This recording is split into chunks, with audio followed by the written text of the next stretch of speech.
And everyone, you may be seated. Just going to slide this over here. Wow. I was just mentioning to Kyle over there, just noticing, it's like I know this, but today just noticing in the Siddur how almost all of the prayers are just centered around Israel. It's like we're doing a big prayer time for Israel in our service today, and I think it's very special. In our readings today, in Isaiah 54 and the peace of the Lord over Israel, it's all amazing. As I was praying about what to present, what to share with you guys today, I felt that it was time to continue the Sermon on the Mount series that I'd started on Rosh Hashanah. And so if you have your Bibles, open them up to Matthew 5. And we'll just do the two verses, the verses on salt and earth. We're going to talk about salt and earth today and the light of the world. And we'll pull those things together. But I just want to say before we begin that, of course, we're in a time of crisis in Israel still and in the world right now that's escalating in the world. And last week I shared an important message about our Ruach Israel response. And so I just want to say, if you weren't here last week, I want to encourage you to listen to that recording of that message. It's online. And it focused on how we need to process our emotions around what's going on in the media that we see in order to best respond according to our mission with prayer, with meaningful giving, and support for Israel, and continuing to build our Messianic Jewish community with even more fervor. And I just want to report that there's been a lot of giving coming in through Ruach Israel for our campaign through the Union for Messianic Jewish families, and so that's still open, and we're still doing that. And as Messianic Jews, we recognize that there's a deeper need in the world for spiritual awakening. We need Yeshua's redemption across the land and across the globe. And our mission is to preserve his name and share his love within our people and with the world around us. And that's what we're going to be talking about today with Salt and Light. So we must keep on growing and we must keep on strengthening our Messianic Jewish community, and that's what we're going to do today.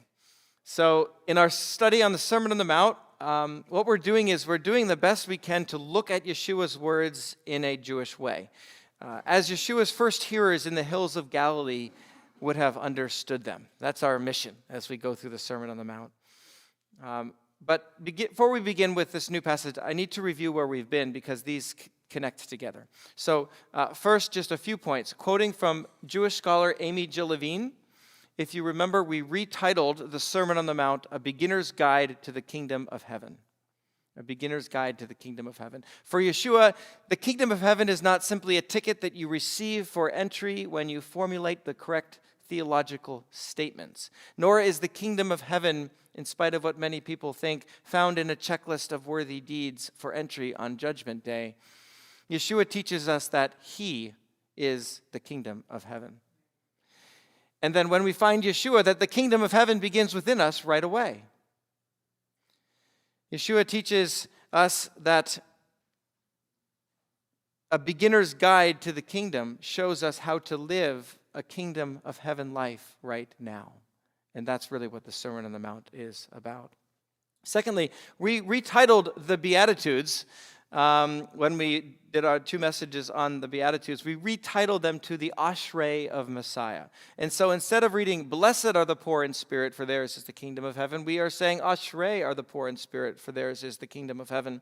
Ashrei means true happiness, a full cup inside, a deep sense of gladness and contentment, belonging and peace, a life characterized by joy. It's life in the kingdom of heaven, Ashrei. Yeshua tells us that in him is Ashrei, even in the midst of the greatest difficulty and trial. And that's very relevant for many people today.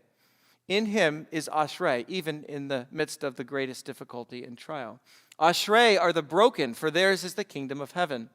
It's not only a promise of eternal peace after death, it's like a prescription for a new set of glasses, kingdom of heaven glasses, where Yeshua is inviting us to take off our earthly glasses, colored with greed and pride and run by the power struggles and control and oppression of the world, and replace them with heavenly glasses which see through heaven's eyes.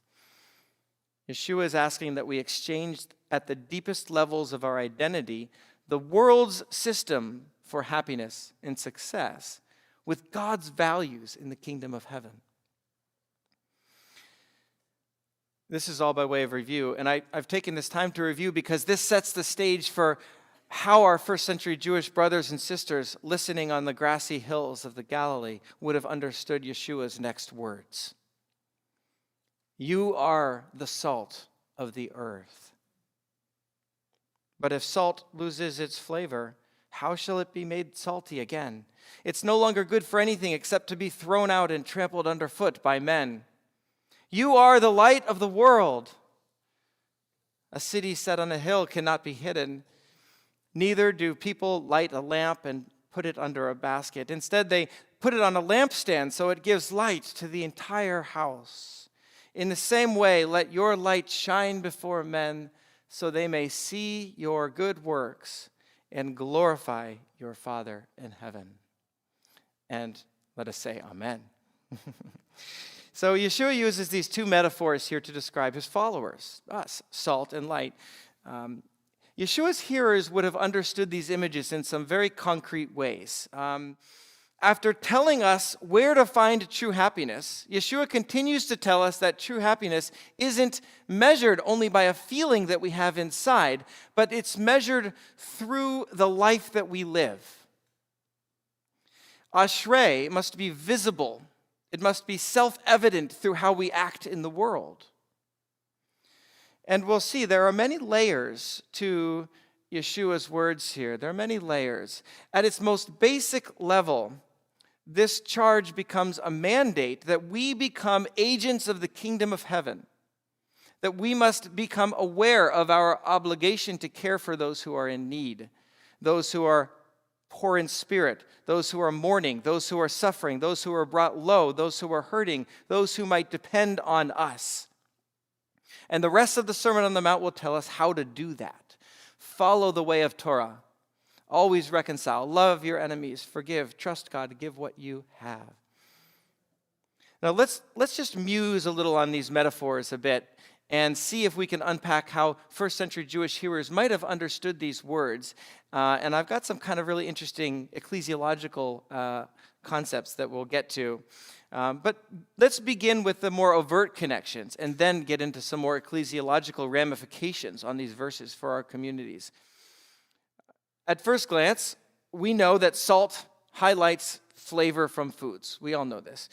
Drawing out the best of flavors. Perhaps even more pressing for Jews in the Galilee is salt is used to preserve food and keep it from rotting without modern refrigeration. So Yeshua's followers are to draw out the good in the world around them, preserving the kingdom of God in the world around them. Salt was very valuable in the first century.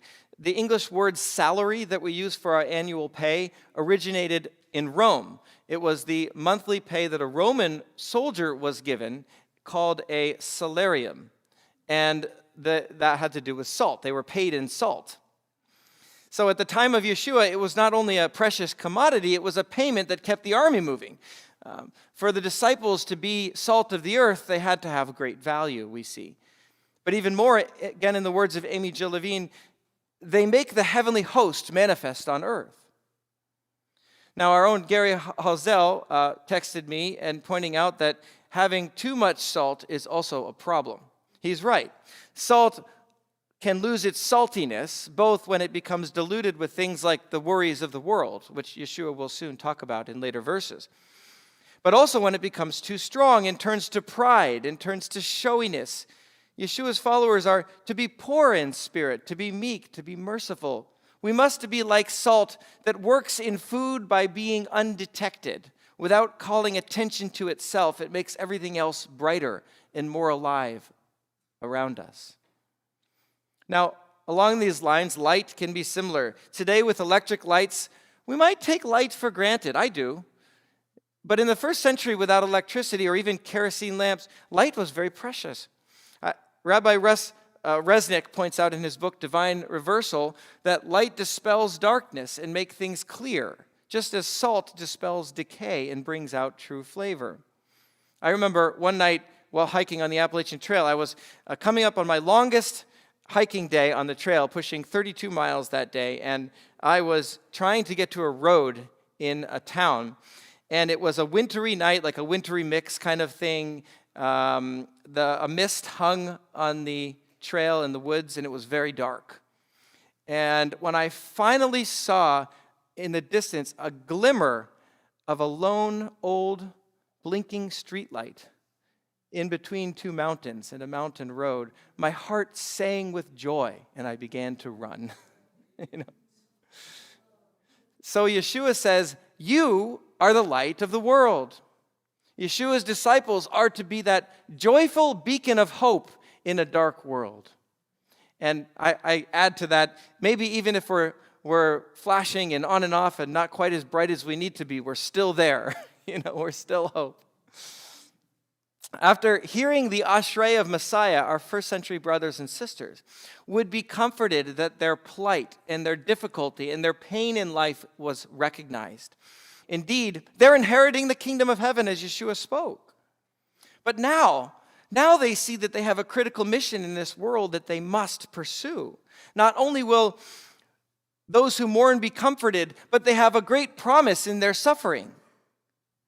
In their suffering, they have a mission to become salt of the earth and light of the world. So we must grasp that we have a mission in our day too, and nothing has really changed. I want to quote from Rabbi Resnick again. We need to remember these metaphors as we engage with a culture that alternates between private expressions of spirituality with little relevance to public arena and bumper sticker faith that displays its convictions like so many marketing slogans. Yeshua has something else in mind. If we have the real thing, he says, it will be obvious, undeniable, and of evident value to those around us, regardless of their religious perspective. The happiness of which Yeshua speaks is not just an inward personal feeling, nor an outward affiliation that we can pin to our lapel.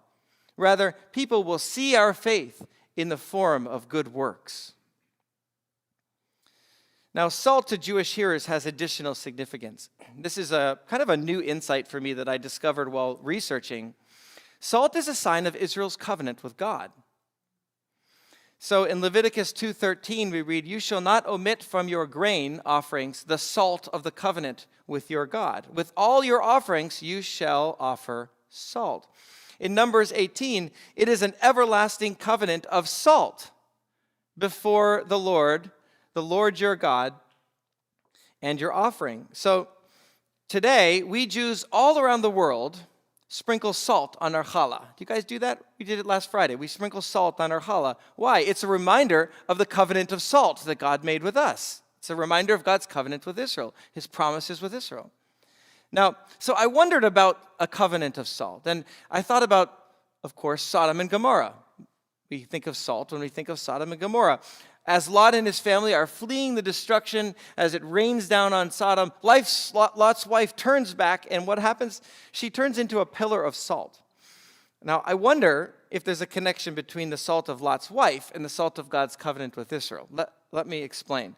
I don't imagine in this passage that Lot's wife was running away and then decided to just have a glance back and see her burning home, and then poof, she's salt and just disappears into the air. Or something like that. Instead, I wonder if it's more that she lingered and she was reluctant to leave her life in Sodom. God said, go, and she said, wait, but, and she didn't go. I've recently read a theory, it appears from modern excavations on Sodom, that the city was indeed burned with something, maybe like asteroids, coming down and leaving craters. There were these craters where Sodom and Gomorrah was. And I think it's kind of neat. I mean, if God was going to rain down fire from heaven, he's got to do it somehow. So it could be that way. But what was interesting was that the land had significantly high contents of salt all around the whole land, and they thought it might have had something to do with the asteroids or something like that. So I wonder, perhaps Lot's wife lingered in Sodom and thus was overcome by the destruction and shared in the same destiny as the city. Okay, perhaps when God decided to use salt to refer to the covenant, he was hoping that we'd look back to Lot's wife. Salt preserves and keeps. Lot's wife lingered, and her heart was not with God. It was with Sodom. She became salt in Sodom. But God says to Israel, I will make you a covenant that will last. I will linger. Like Lot's wife looked back at Sodom, I will always look back at you. And you, rather than look back at Sodom, you shall be salt to me. You must always look and run toward me. Linger and place your heart on me. Place your eyes on me. If the salt Yeshua is referring to draws us back to Israel's covenant with God, then it's not simply a universal proclamation. This is a message about Israel and the Jewish people. This becomes more evident when we look at the rest of the verses. Notice that Yeshua makes a distinction between salt of the earth, eretz, and light of the world. These are not intended to just be synonyms. What if Yeshua means something very specific here? Just like we saw in the Ashrei of Messiah, the meek shall inherit the earth, the meek shall inherit the aretz. It doesn't mean whole earth in the context of the verse. It means the promises of the land of Israel. The Hebrew word aretz can mean earth or land, but in the context of these psalms that Yeshua is drawing from, it clearly refers to the land of Israel. And so given how clearly Yeshua's first Jewish hearers would have connected this with God's covenant with Israel, which revolves around the land of Israel, Yeshua is saying to his Jewish followers, you are salt of the land. You are salt of the covenant that God has made with Israel. Now we're getting deep. What does it mean? You are the salt of the covenant, of Israel's covenant with God. In 2 Chronicles 13, it interprets the Torah's covenant of salt as referring to the line of King David. And we read this, do you know, or don't you know, that the Lord, the God of Israel, has given kingship over David forever to him and his sons by a covenant of salt? So I wonder if Yeshua is telling his followers something like this. I am the Messiah of David, who is king over Israel forever. I am the heart of God's covenant of salt with Israel. When you follow me, you also become salt of the land. You also become salt of the covenant with God and Israel. You bear and you are to carry my message of the kingdom of God within Israel. You are to be the remnant within Israel. Now, Paul teaches about this, doesn't he, in Romans chapter 11. Maybe he's even picking up on this. In Romans, Paul's writing to Gentile followers of the Messiah to explain two things. First, that Gentiles don't need to convert to Judaism or to become Jews in order to be saved. The second is that in that case, Gentiles must never think that they have superseded the Jews or are in any way superior. Instead, Jews in Messiah must remain Jews. That's Paul's message in Romans 11. He writes, God has not rejected his people, has he? May it never be. I too am an Israelite, the seed of Abraham, of the tribe of Benjamin. God has not rejected his people, whom he knew beforehand. And he goes on to say that God would never reject his covenanted people. And he points to the remnant God preserved in the days of Elijah after the battle with Baal. And he says, if the first fruits are holy, so is the whole batch of dough. And if the root is holy, so are the branches. Paul is comparing the early Messianic Jewish community with the remnant in Elijah. Messianic Jews must be a salty, sanctifying presence within the Jewish people, and in a way preserving the covenant with the rest of Israel in an ongoing way.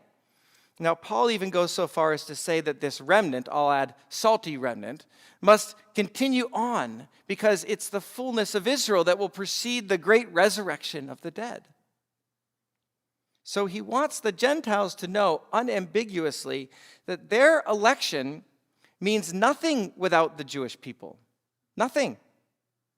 Rather, Gentiles are grafted into Israel's election. requiring an ongoing invisible Jewish presence to walk with Yeshua. Without the Messianic Jewish community, the whole thing falls apart. That's Romans 11. Then he says in verse 26, in this way, all Israel will be saved. So Yeshua is telling his Jewish followers of Yeshua that we are the salt of the land. Now that doesn't mean that we Messianic Jews are superior or better than any other Jewish community, but it means that we carry the saving message of Yeshua's Davidic messiahship within our people. We carry the heart of the greatest Jewish hope there ever has been. And so I want to suggest to all of us at Ruach Israel that if Jews who follow Yeshua and we proclaim to walk with him, if we abandon our Jewish identity and our commitment toward Jewish life, the life that God has given us as a part of the covenant with salt with Israel, then our salt will lose its saltiness in the deepest sense. Saltiness here includes Jewish life. It includes Shabbat, Kashrut, holy days, everything that Yeshua and his disciples lived faithfully in the first century. And this is why Yeshua's next verse begins, don't think I came to abolish the Torah. No, I did not come to abolish it, but to make it full. It opens it up. You must be the salt of the Torah, living Torah, through Yeshua and in Yeshua's kingdom of heaven values that he just spoke about in the Ashrei before. Bring those values into Torah. Help the poor and the broken. Comfort the mourning. Be meek. Learn how to love. Help the poor and the broken. These are this is the heart of everything that Torah is all about. That's what he's telling us. So I've wondered at times whether we might create a Messianic Jewish tradition and say, you are the salt of the land, as we sprinkle salt on our challah on Shabbat. Maybe, I don't know. We have to think more about it. But perhaps it would be to remind ourselves of our important mission within our people. It would remind us both to bear witness to Yeshua within our people, and also to remember that Yeshua and his kingdom values must need to be at the center of this covenantal life within our Jewish people. So we must bring Yeshua into every crevice and corner of Jewish life. And we must continue the intergenerational and difficult task of building a Jewish community in Yeshua and a Messianic Jewish presence within the wider Jewish community, even more so today. We must live the covenant with all kinds of saltiness. Now, this gets even more exciting. You are the light of the world. You are the light of the world. Think of this now. A new meaning. Light radiates out where? To the ends of the world, to the nations across the globe. The world. If the word Eretz here is the land of Israel, then the word Olam here means the nations of the world. So Yeshua's drawing from a very special prophecy that was spoken over him when he was a baby in the temple, just a few verses after what we read today. Yeshua was circumcised on the 8th day. They brought him to the temple for the Pidiyat Haben ceremony, the redemption of the firstborn ceremony. And while there, Simeon, who is a righteous elderly man, it says that he's waiting for the hope of Israel. And he sees baby Yeshua, and he's overcome with the Ruach of God, and he prophesies over Yeshua. This is what he says from the prophets. My eyes have seen your salvation, which you have prepared in the presence of all peoples, a light for revelation to the nations, and glory for your people Israel. Yeshua is glory to the people of Israel, the heart of Israel, the salt of Israel. At the same time, he is light for revelation to the nations of the world. Simeon expressed the twofold community of Yeshua beautifully. Yeshua is Israel's Messiah. He is the glory of Israel and the focal point of God's ongoing covenant with Israel. He is the focal point of Jewish community and Jewish life.